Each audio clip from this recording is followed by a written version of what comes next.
Ang 15 IB at local government unit ng Sipalay City ay nagsagawa ng outreach activity na ginanap sa Sitio Cambugyot, Barangay Kamindangan, Sipalay City, Negros Occidental. Nito lang ika-27 ng Agosto taong kasalukuyan.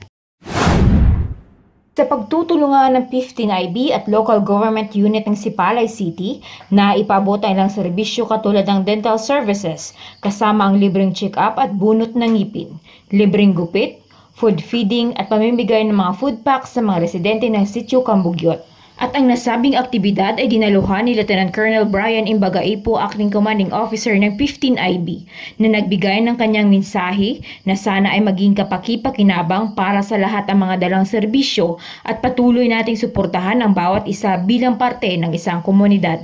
Sama-samang malalagpasan natin ang mga hamon ng buhay upang patuloy na bumuo ng mas magandang kinabukasan sa pamamagitan ng pagpapanatili ng seguridad at kapayapaan para sa mamamayan ng Negros Occidental. Laking tuwa at pasasalamat naman ang mga residente sa hindi nila inaasahang natanggap na dalang mga serbisyo ng ating kasundaluhan at ng lokal na pamahalaan. Mahigit sa 200 katao naman ang nakatanggap at nakabenepisyo sa nasabing aktibidad.